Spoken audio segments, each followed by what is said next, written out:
नमस्कार दोस्तों, famous industrialist Jamshedji Tata, field marshal Sam Manekshaw, Bollywood actor Boman Irani और Indian nuclear scientist doctor Homi Bhabha.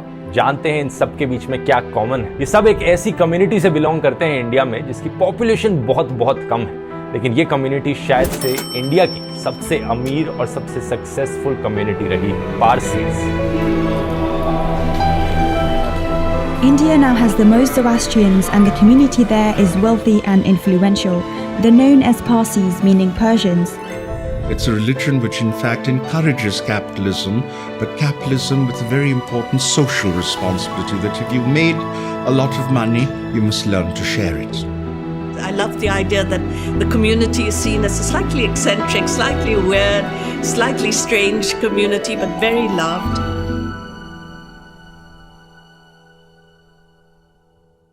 India की कहानी कहीं ना कहीं पारसीज के बिना अधूरी है, क्योंकि इस कम्युनिटी का इतना बड़ा कंट्रीब्यूशन रहा है इंडिया के प्रोग्रेस में।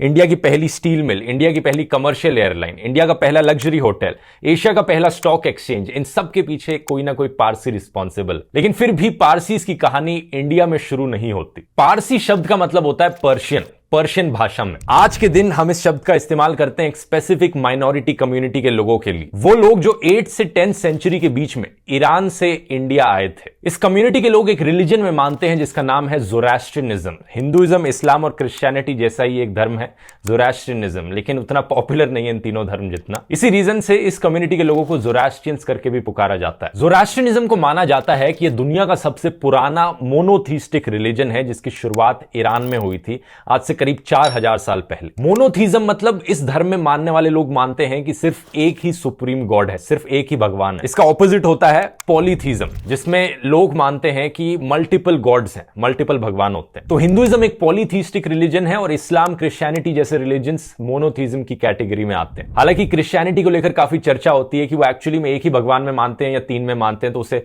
मोनोथीज्म की कैटेगरी में माना जाए या ना माना जाए। लेकिन मेरा पॉइंट यहां पर यह है कि ज़ोरास्ट्रियनिज्म दुनिया के सबसे पुराने रिलीजन्स में से आता है और कई स्कॉलर्स मानते हैं कि जो एब्राहिमिक रिलीजन्स हैं, इस्लाम, क्रिश्चियनिटी और जूडाइज्म, इन तीनों को शेप किया है ज़ोरास्ट्रियनिज्म ने ही। अब इतिहास कुछ ऐसा है कि अराउंड 7th सेंचुरी ईरान में पर्शियन एम्पायर था, स्पेसिफिकली कहा जाए सैसनिड एम्पायर। इस एम्पायर को इन्वेड कर लिया गया ईयर 650 के अराउंड राशिदुन कैलिफेट के द्वारा, अरब मुस्लिम्स का जो एम्पायर था। उस जमाने के ऑलमोस्ट हर एम्पायर की तरह जब इन्वेजन हुआ तो लोकल पॉपुलेशन को बहुत अत्याचार सहना पड़ा, उनके खिलाफ डिस्क्रिमिनेशन हुआ, जबरदस्ती उनसे धर्म परिवर्तन कराया गया, उन पर टैक्सेस लगाए गए, फाइन्स लगाए गए। और इसी बीच ज़ोरास्ट्रियंस के एक छोटे से ग्रुप ने सोचा कि अब बहुत हुआ, हम यहां नहीं रह सकते, हम इस जगह को छोड़कर कहीं और रेफ्यूज लेते हैं जहां पर हम चैन से जी सके। अगले 100-200 सालों में कई ज़ोरास्ट्रियंस ने माइग्रेट किया ईरान से इंडिया की ओर, और आज के दिन हम जिन लोगों को पारसी करके पुकारते हैं वो डिसेंडेंट्स हैं इन्हीं लोगों के। वो ज़ोरास्ट्रियंस की कम्युनिटी जो 8th से 10th सेंचुरी के बीच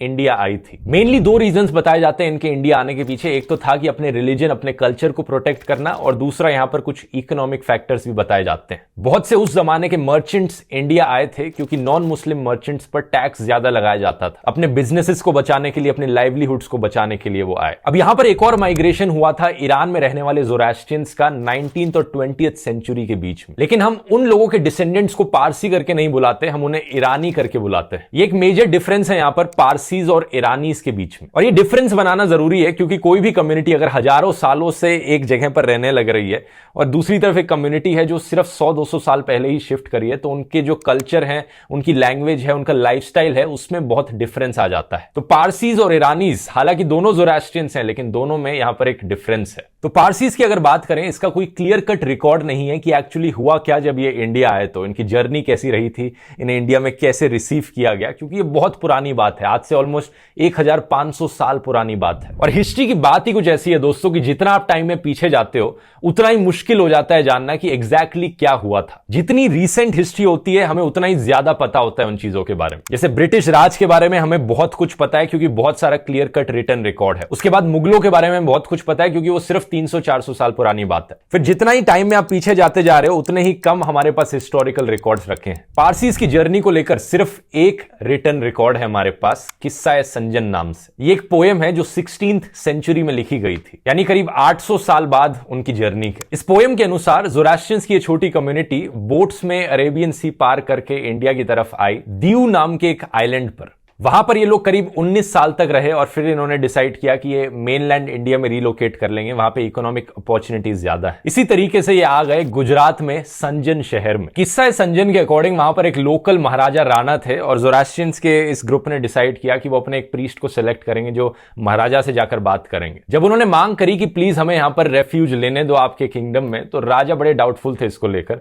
वो एक दूध का गिलास लेकर आए जो पूरा भरा हुआ था और कहते हैं कि हमारे इस साम्राज्य में जगह नहीं है और लोगों के रहने की। तो वो जो ज़ोरास्ट्रियंस के प्रीस्ट थे वो कुछ चीनी मांगते हैं और चीनी को दूध में डालकर मिला देते हैं और कहते हैं देखो चीनी जिस तरीके से दूध में घुल जाती है, हम लोग भी आपके इस साम्राज्य में घुल मिल जाएंगे बिना दूध के ग्लास को ओवरफ्लो करे। महाराजा राणा बड़े खुश हो जाते हैं इस एग्जाम्पल को देखकर और वो उन्हें रेफ्यूज दे देते हैं। उन्हें जमीन ऑफर करी जाती है रीसेटल करने के लिए और कुछ रिसोर्सेज भी दिए जाते हैं, लेकिन कुछ कंडीशंस होती है महाराजा की। पारसी औरतें साड़ीज पहनेंगी, पारसी जो आदमी है वो कोई हथियार नहीं ले जा सकते अपने साथ, उन्हें गुजराती भाषा सीखनी पड़ेगी और अपने धर्म के बारे में राजा को समझाना पड़ेगा। अगले 100-200 सालों में और छोटे छोटे ग्रुप्स ज़ोरास्ट्रियंस के आते रहते हैं और यहां पर सेटल कर जाते हैं। यही रीजन है कि साल 1920 में एक संजन मेमोरियल कॉलम बनाया जाता है, एक संजन स्तंभ इस शहर में गुजरात में, इन पारसीज की ऑनर में जो इतने साल पहले यहां पर आए थे। तो ये संजन स्तंभ आप आज के दिन भी जाकर देख सकते हैं। इतिहास में आगे हुआ क्या कि जैसे जैसे साल गुजरते गए संजन शहर की इंपॉर्टेंस लूज हो गई गुजरात में as an important city for trading. तो पारसीज गुजरात से मूव आउट किए और इंडिया में और शहरों में जाकर बसने लगे। मेजॉरिटी जो लोग थे वो एक्चुअली में बॉम्बे गए। यही रीजन है कि आज के दिन लार्जेस्ट पारसी की पॉपुलेशन आपको इंडिया में मुंबई में मिलेगी। पारसीज ने आर्टिजन्स, ट्रेडर्स और मर्चेंट्स के तौर पर काम करना शुरू किया। 17th और 18th सेंचुरी में जब ब्रिटिश आए, यूरोपियन ट्रेडर्स आए, तो बॉम्बे की इंपॉर्टेंस और भी ज्यादा बढ़ चुकी थी। ब्रिटिश लोग स्पेशली ट्रेडर्स और आर्टिजन्स की तलाश में थे। यहां पर भी पारसीज ने इस अपॉर्चुनिटी का इस्तेमाल किया उनके साथ काम करने में। लेकिन कहीं पर भी इस वीडियो में मैंने अभी तक ये नहीं एक्सप्लेन किया कि पारसी कम्युनिटी इतनी अमीर और इतनी सक्सेसफुल कैसे बनी। तो इसके पीछे एक इंटरेस्टिंग रीजन है दोस्तों, ओपियम और कॉटन की ट्रेडिंग। 1700s और 1800s के बीच में पारसीज ने चाइना के साथ ओपियम और कॉटन की ट्रेडिंग करनी शुरू करी। इस ट्रेडिंग का एक इफेक्ट आज के दिन तक आपको ट्रेडिशनल पारसी साड़ीज में भी देखने को मिलेगा। उस जमाने में पारसीज को चाइनीज सिल्क बड़ा पसंद आता था, तो वो जब चाइना जाते थे वहां पर साड़ियां बनवा कर लाते थे अपनी वाइफ्स के लिए। इन साड़ीज को इंडिया में आकर अक्सर बेचा भी जाता था। इन पारसी साड़ीज का स्पेसिफिकली नाम था गाराज। इनमें आपको चाइनीज एम्ब्रॉयडरी, पर्शियन इन्फ्लुएंस और इंडियन इन्फ्लुएंस साथ में देखने को मिलेगा। अब साल 1729 में एक्चुअली में चाइनीज सरकार ने ओपियम की सेल और ओपियम का इंपोर्ट पर बैन लगा दिया, क्योंकि चाइना में लोगों को बहुत बड़ी ड्रग एडिक्शन की प्रॉब्लम होने लग रही थी। तो 1830s तक आते आते पारसीज ने एक्चुअली में ओपियम की ट्रेडिंग का बिजनेस बंद कर दिया। एज एन ऑल्टरनेटिव उन्होंने कॉटन मैन्युफैक्चरिंग का बिजनेस करना शुरू किया और उस समय में कॉटन बहुत हाई डिमांड में था। सही समय में इन इंपॉर्टेंट कमोडिटीज में ट्रेडिंग करके पारसी कम्युनिटी काफी अमीर बन गई। और क्योंकि ये अमीर बन गई कम्युनिटी, ये अपने बच्चों को इंग्लिश मीडियम स्कूल में अफोर्ड कर सकते थे भेजना ब्रिटिश राज के जमाने में। पारसीज के बच्चों ने इंग्लिश सीखी, वेस्टर्न मैनरिज्म सीखे, जो कि एक लग्जरी कंसिडर किया जाता था उस जमाने में। और इसी की वजह से इनकी एक ऐसी इमेज बनने लगी कि पारसीज कम्युनिटी बहुत ही लिटरेट है, प्रोग्रेसिव है और सक्सेसफुल है। ऐसा ना सिर्फ इंडियंस मानते थे उस जमाने में, बल्कि ब्रिटिश भी मानते थे। ये एक्चुअली में सबसे यूरोपियनाइज्ड इंडियन कम्युनिटी बन गई। कुछ इंडियंस एक्चुअली में कंसर्न भी फील करने लगे इस चीज को लेकर, लेकिन इसकी बात कभी किसी और वीडियो में कर सकते हैं। लेकिन अगर स्पेसिफिक एग्जांपल्स की बात करें तो एक एग्जांपल है जमशेदजी जीजी बॉय का, एक पारसी बिजनेसमैन जिन्होंने अपनी वेल्थ कमाई ओपियम ट्रेडिंग के द्वारा। ये अपने जमाने के सबसे अमीर आदमी थे इंडिया में और इन्होंने अपने कमाए पैसों को सिर्फ अपने ऊपर ही खर्च नहीं किया, बल्कि चैरिटी के लिए भी इस्तेमाल किया। इसी रीजन से इन्हें इतना जाना जाता है। पुणे वाटर वर्क्स की 2/3 कॉस्ट इन्होंने कवर करी। इन्होंने सर जमशेदजी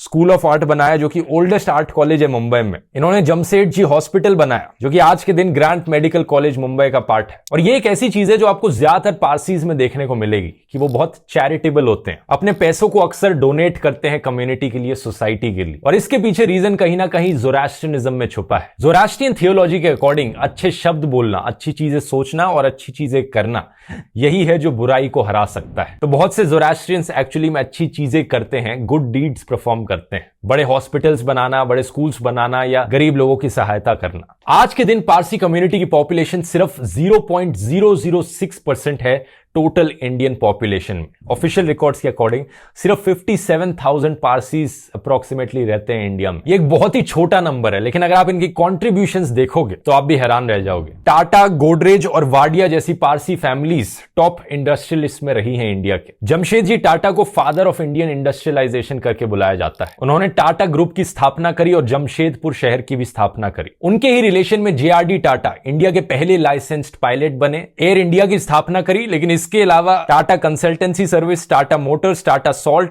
टाइटन इंडस्ट्रीज, इन सब की भी स्थापना करी। वैसे अगर यहां पर आप जेआरडी टाटा की पूरी कहानी जानना चाहते हैं, कैसे उन्होंने एयर इंडिया बनाया और एयर इंडिया का क्या इतिहास रहा था, इस पर मैंने एक सेपरेट वीडियो बनाया था, इसका लिंक मैं नीचे डिस्क्रिप्शन में डाल दूंगा। इसके बाद ऑब्वियसली आज के दिन रतन टाटा अपने फिलेंथ्रोपिक कामों के लिए जाने जाते हैं। साइंस की फील्ड में है डॉक्टर होमी बाबा, इंडिया के न्यूक्लियर प्रोग्राम में एक अहम रोल निभाया। मिलिट्री में इंडिया के पहले फील्ड मार्शल सैम मानेकशॉ, इन्हें इंडियन आर्मी का one of the finest officers consider किया जाता है। इनकी सबसे बड़ी अचीवमेंट रही थी 1971 की इंडिया पाकिस्तान वॉर। पॉलिटिक्स की बात करें तो फिरोज गांधी, इंदिरा गांधी के जो हस्बैंड थे, वो एक पारसी थे। फिरोज गांधी ने एक्चुअली में अपना नाम बदला था, अपना सरनेम बदला था, गांधी किया था, क्योंकि वो गांधी जी से बहुत इंस्पायर्ड थे। इसके अलावा अगर फिल्म इंडस्ट्री की बात की जाए तो यहां पर लिस्ट इतनी लंबी है कि क्या बताऊं मैं आपको। डायरेक्टली देखा जाए तो नाम आते हैं बमन ईरानी, रॉनी स्क्रूवाला, साइरस ब्रोचा जैसे, लेकिन अगर इनडायरेक्टली देखें वो एक्टर और एक्ट्रेसेस जिनके एक पेरेंट भी पारसी हैं, तो इस लिस्ट में जॉन अब्राहम, फरहान अख्तर और फराह खान जैसे लोग भी आएंगे। स्ट्रिक्टली इन लोगों को पारसी नहीं बुलाया जा सकता, क्योंकि ऐसा माना जाता है पारसी कम्युनिटी के अंदर कि जो लीनिएज है वो सिर्फ मेल मेंबर्स के थ्रू पास ऑन होती है। मतलब अगर कोई इंटर रिलीजियस मैरिज होगी जिसमें एक पारसी आदमी नॉन पारसी औरत से शादी करेगा, तो उनके बच्चों को पारसी कंसिडर किया जाएगा। लेकिन अगर एक पारसी औरत नॉन पारसी आदमी से शादी करेगी तो उनके बच्चों को पारसी नहीं कहा जा सकता, इवन दो वो औरत ज़ोरास्ट्रियनिज्म को प्रैक्टिस करती रहे। ये एक रीजन बताया जाता है एक्चुअली में दोस्तों कि पारसीज की पॉपुलेशन इंडिया में कम क्यों हो जा रही है। हर 10 सालों में करीब 12% से कम होती है पारसीज की पॉपुलेशन। इसके अलावा एक ऑब्वियस रीजन ये भी है कि इकोनॉमिक स्टेटस जो है पारसी कम्युनिटी का, पारसी लोग इतने अमीर हैं, इतने सक्सेसफुल हैं, तो ऑब्वियसली फर्टिलिटी रेट्स कम रहते हैं। फर्टिलिटी रेट्स और इकोनॉमिक सिचुएशंस के पीछे एक डायरेक्ट रिलेशन देखा गया है। जितने गरीब लोग होते हैं उतने ही ज्यादा बच्चे पैदा करते हैं। लेकिन ये इंटरफेथ मैरिज वाली चीज एक डिबेट का मुद्दा रही है पारसी कम्युनिटी के बीच में। कुछ लोगों का मानना है कि औरतों के खिलाफ इनजस्टिस है कि उनके बच्चों को पारसी नहीं कंसिडर किया जाता, लेकिन दूसरी तरफ कुछ लोग ट्रेडिशन को जारी रखना चाहते हैं। आपको ये वीडियो इंटरेस्टिंग लगा तो इस वीडियो के बाद एंग्लो इंडियंस वाला वीडियो जरूर जाकर देखिए, वो एक और ऐसी ही माइनॉरिटी कम्युनिटी के बारे में है इंडिया में। मेरी पूरी प्लेलिस्ट भी चेकआउट कर सकते हैं हिस्ट्री रिलेटेड वीडियोस की। उम्मीद करता हूं हमेशा की तरह वीडियो पसंद आया होगा। मिलते हैं अगले वीडियो में। बहुत बहुत धन्यवाद।